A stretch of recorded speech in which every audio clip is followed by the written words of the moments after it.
If you like this video, please click the like button. If you want more content, click subscribe. If you click that little bell and click all, then you'll get more content notifications.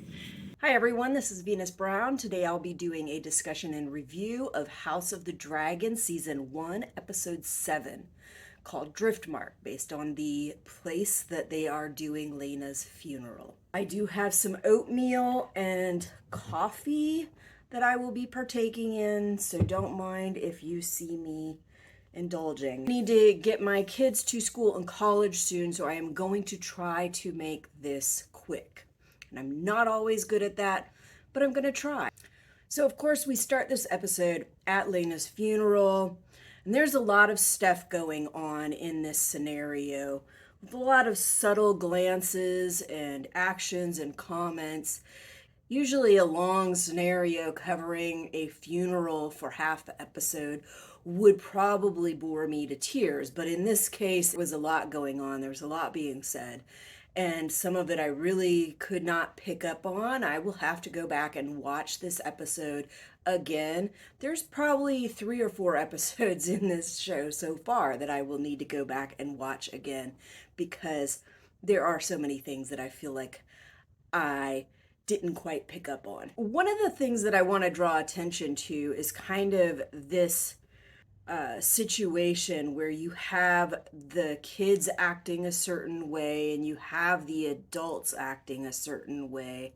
And of course, the adults trying to drive the kids in certain directions. So a prime example of this was when Rhaenyra comes to Jacaerys and tells him that his cousins are grieving their lost mother, and it would be nice for him to give them some extra attention. He's like, we should be in Harrenhal grieving our father. And she's like, no, you can't talk about this right in front of everybody. There's so much stuff in this show where people are just having conversations right in front of everybody. And I understand that some of that has to happen, but certain things that shouldn't be talked about, and in this case it's a kid, they don't know any better really, so their parents have to discipline them so that they understand. But for adults, it's like regularly every episode some event happens and somebody is spilling tea while everybody can hear, and I'm just like, what are you all thinking? It's like they just started living in a royal court and don't understand that this stuff spreads like fire.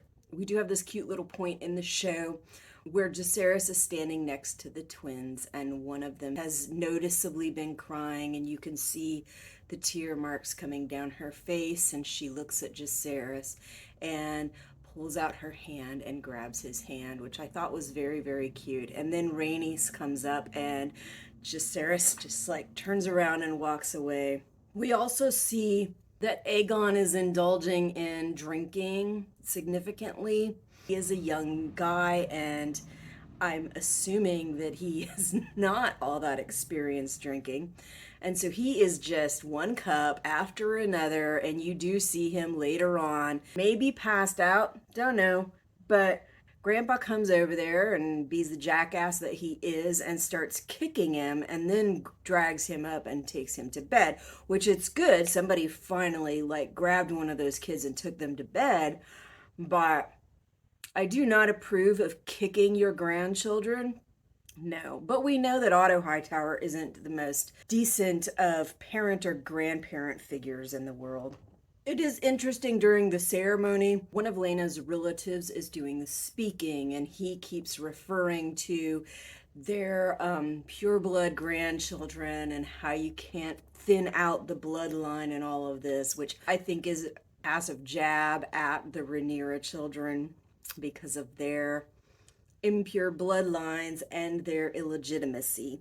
Now, we could argue that because they are being raised as Laenor's kids, they are technically considered legal children, that maybe they're not considered illegitimate. But we know that if it got out in a public enough way and was contested by the right people, and Viserys wasn't trying to shut everybody up, then they would be considered bastards, and a lot of other really bad shit would be happening within that family to deal with the illegitimacy of those children.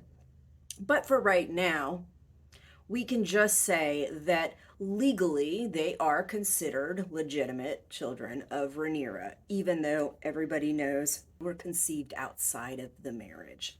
Another thing I noticed during the ceremony was when these comments were being made about the thinning of the blood and all of that, Daemon laughed. I couldn't be sure if that laugh was a direct laugh at his specific comment or if it was kind of a mechanism some of us use when we're sad or upset and don't know how to express ourselves. Either way, he laughed in the middle of the proceedings, which definitely seemed very inappropriate. But I was like, okay, Daemon, doing your thing again, being your Daemon self. I will say, though, about Daemon that he seems in the last two episodes like he is not his normal badass self, and we're seeing maybe a tinge of depression. But we know that Daemon kind of causes his own chaos and his own situation, and his burning bridges has kind of put him there.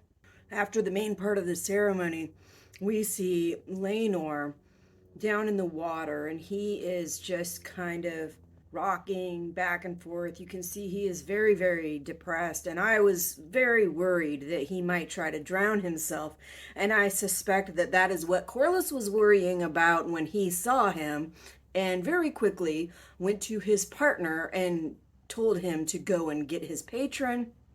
I just think those actions definitely draw attention to that relationship between Laenor and his partner that maybe you don't want to be spread all over Kingdom Come. And especially when there are other people that he could have gone to. Rhaenyra was still up there at that point. He's his father. He could have gone down there. And Rhaenys is his mother. She could have gone down there. So going to his partner that he is not technically supposed to be with, do this personal thing, seems to not be the wisest course of action, if you ask me. And I also noticed during the ceremony that Viserys actually looks like he's doing a little bit better. His face seems to have cleared up. He seems a little more healthy. He's not bent over, looking like he's going to collapse at any moment. He doesn't have blood coming out of any orifice of his body. He is limping, but outside of that, I think he looks much better than he has in previous episodes. So we'll make of that what we can. I do know that sometimes in shows, in real life even, someone will seem very, very ill, and then all of a sudden they'll start to seem to be much better and then all of a sudden drop dead.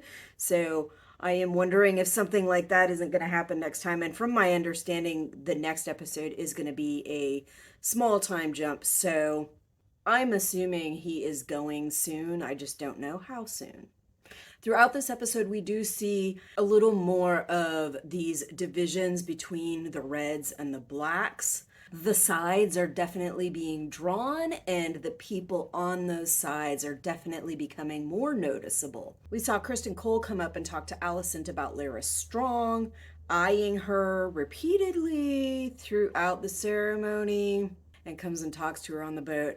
But Alicent basically tells Sir Kristen Cole that he is proud of himself because he's now the Lord of Harrenhal. But I think she says it in a way that is meant to indicate to him, this is a person that is on my side and that he may have had something to do with this, and don't mess with him. That's what it looked like to me. We see some of the divisions also get drawn between the kids. It does look like initially Aemond kind of distantly approaches Jacaerys and gives him a knowing glance of grief and feeling sorry. And he kind of gives him a slight nod. It seems like that was his way of acknowledging to the child that he has a right to grieve his father.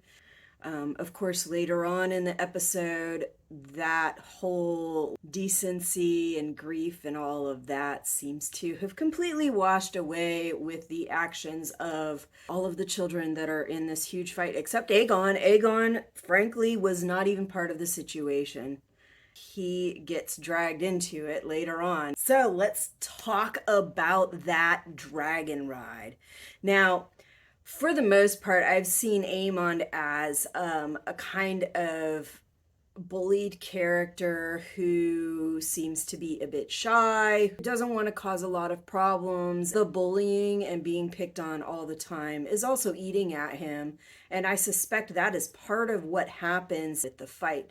I also suspect it is what is driving him to try to get on one of these dragons. You know, that desire to show people, I will show you. I have the guts, that I am brave enough, and he does that. This kid has more guts than I will ever dream of having. The entire time I was gripping my seat, I was like holding my breath because this was just such an intense scene. Approaching this dragon, of the dragon kind of rousing a little bit, looking at him, giving him the eye, but then he just kind of like seems like he goes back to sleep. I don't know, like it's gotta take so much balls for him to do this, to put himself in this situation.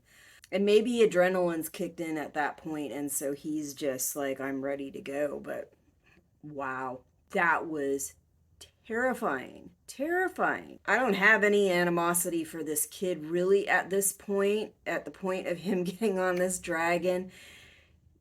Yeah, it's very dangerous. This kid could be dead. I think he knows that, but he had the guts and he had the ability to do what he needed to do to get to this dragon at a time where it was fairly dark. The adults apparently weren't paying attention. Like, people sent the other kids to bed, but nobody bothered to pay attention to Aemond, who had already left the building.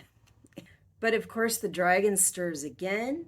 And at that point, Aemon is giving him commands to try to get him to take commands from him. I think we heard in the last episode where trainers were talking to them about how once they start taking commands from a certain person, they won't take commands from anybody else until that person's gone. So he gave the commands that he's been trained to give, and that seemed to calm the dragon down enough. He got on that dragon. That ride was so intense, and watching him like dangling from the rope was just like, oh my god. Oh my god. He could so easily have died. He could have been burnt to a crisp. He could have fallen off that thing. He could have been smashed by the thing when it landed. Like, there's so many things that could have happened. He got his butt up there. He somehow managed to get back on after he fell off, and I gotta give him credit, because those little rope ladders, when I try to climb those rope ladders, sometimes I can get up there all right, but there are times, like, if I fall or I start to like not quite make it, it's like my body is like done and I can't seem to get anywhere after that. I'll just like dangle there and try to get to the next rung and never quite make it. And then the idea of like falling and just hanging there by a rope and being able to like completely pull yourself up has to be adrenaline. But he did it. He did it. He stayed on that thing. My family was like, oh my god, he probably thinks this is amazing. And I wouldn't think this is amazing at all. I'd be like, I'm gonna fucking die. Running out of time. So, of course, the dragon ride eventually comes to an end, and the children, when he went up, Rhaena and Baela saw that somebody was taking their mother's dragon, and they go to talk to the other kids and tell them somebody is stealing Vhagar.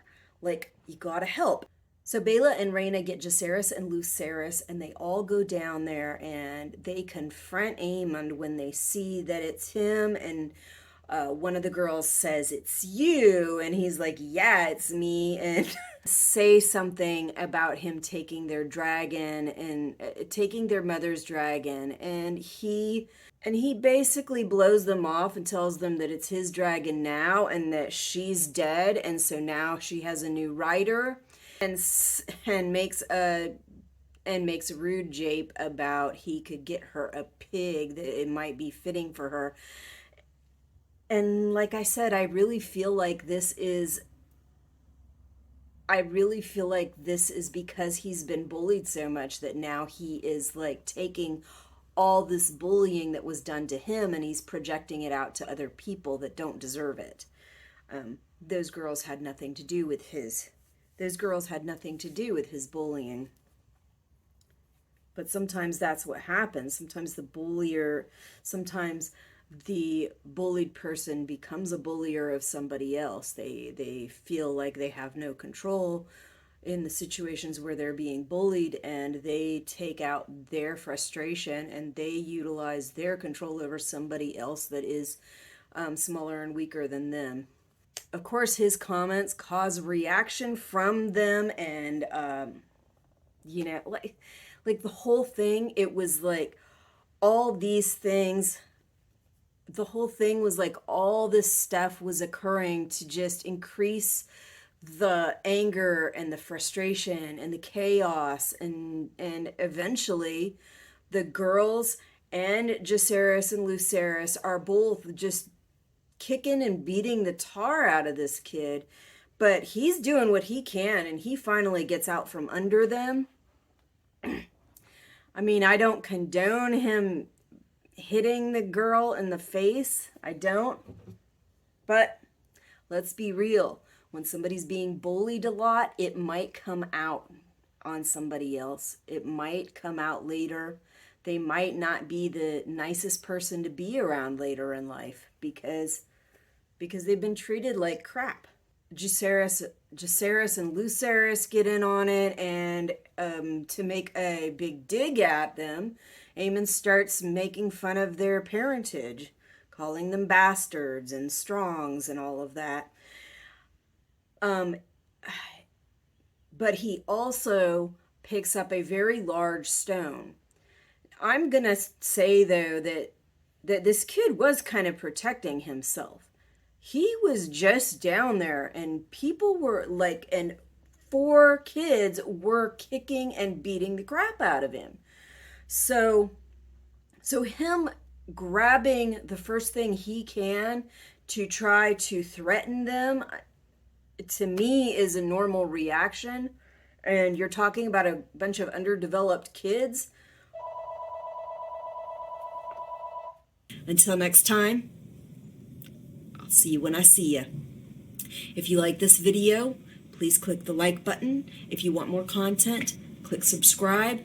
If you click that little bell and click all, then you'll get more content notifications.